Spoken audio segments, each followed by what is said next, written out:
Shalom anak-anak yang terkasih di dalam Tuhan Yesus Kristus. Apa kabar saat hari ini? Doa teacher, semoga Tuhan memberkati kita. Hari ini ketemu lagi dengan teacher Karno dalam ibadah budi pekerti agama Kristen. Sebelum kita memulai pembelajaran kita sepanjang hari ini, terlebih dahulu teacher mengajak semua anak-anak untuk mendengarkan firman Tuhan. Sebelumnya, kita berdoa bersama-sama, ikuti teacher Karno. Tuhan Yesus, terima kasih buat hari ini. Kami bersyukur atas kebaikan-Mu. Berkat kesehatan, kekuatannya kami terima, sehingga kami ada sebagaimana kami ada saat hari ini. Semua karena anugerah Tuhan.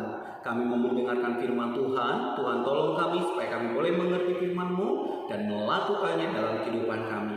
Di dalam nama Yesus kami berdoa. Amin. Anak-anak yang terkasih di dalam Tuhan Yesus Kristus, hari ini renungan firman Tuhan yang mau dibagikan yaitu dengan tema melakukan kebaikan. Apa itu kebaikan? Kebaikan adalah sifat atau perbuatan manusia yang sesuai dengan ajaran kepercayaan mereka masing-masing. Nah, sebagai anak-anak Tuhan, tentunya kita berpedoman kepada Alkitab. Bagaimana cara melakukan yang baik itu sesuai dengan kebenaran Alkitab. Ya, oleh karena itu kita akan mendengarkan kisahnya dari Injil Markus pasal 2 ayat 1 sampai 12. Sekali lagi, Injil Markus pasal 2 ayat 1 sampai 12. Di sana anak-anak boleh nanti membaca ceritanya mulai dari ayat 1 sampai 12. Nah, di sini teacher akan hanya menyampaikan inti daripada ceritanya saja. Di sana judulnya memiliki judul perikop yaitu orang lumpuh disembuhkan. Nah, anak-anak, tahukah kamu bahwa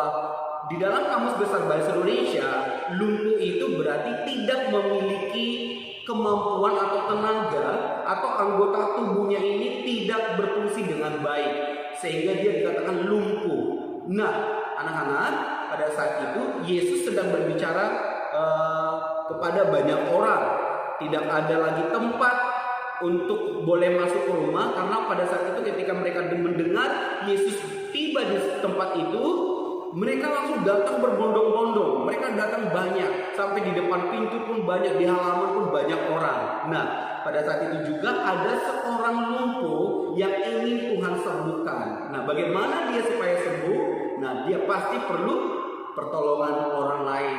Orang lumpuh ini perlu bantuan orang lain. Nah, benar. Kemudian datanglah 4 orang temannya yang akhirnya yang membawa dia kepada Yesus untuk bertemu kepada Yesus. Tetapi ketika mereka sampai ke rumah di mana Yesus sedang berbicara kepada banyak orang, mereka nggak bisa masuk melewati pintu karena di depan pintu sangat banyak orang, bahkan di halaman rumah itu pun banyak orang. Dan keempat teman orang lumpuh ini akhirnya bersepakat menaikkan yang lumpuh ini dari atap rumah. Jadi atap rumah itu mereka bongkar dan yang lumpuh itu diturunkan. Akhirnya ketemu dengan Tuhan Yesus, dan Tuhan Yesus pun melihat iman daripada orang ini, sehingga Yesus berkata, "Hai anak-anakku, dosamu sudah diampuni." Wow, luar biasa. Nah, pada saat itu orang-orang atau ahli Farisi berkata, "Hei, siapakah Yesus ini? Sembarangan berbicara, dosamu sudah diampuni. Apakah ini Tuhan?" Ini namanya menghujat Tuhan seperti itu. Dan Yesus pun mengetahui apa yang ada di pikiran mereka, orang-orang Farisi ini. Dan Yesus berkata, "Hai orang-orang, apakah tidak gampang mengatakan sesuatu yang baik itu?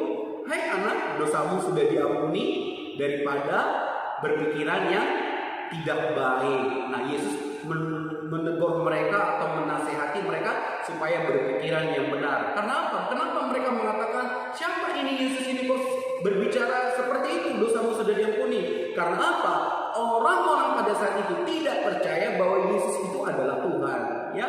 Dan akhirnya ketika Yesus setelah berbicara kepada orang-orang Farisi tadi yang berpikiran negatif tentang Tuhan Yesus, dan Yesus berkata kepada orang yang lumpuh itu, dikatakan, "Hai orang lumpuh, bangunlah, angkatlah tilammu atau kasurmu, berjalanlah, pulanglah ke rumahmu."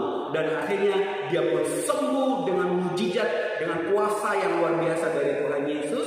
Dan dia pun pulang sambil memuliakan Tuhan, bersyukur kepada Tuhan karena dia sudah menerima kesembuhan. Dan akhirnya dia bisa berjalan atau anggota tubuhnya bisa kembali dengan baik dan sempurna.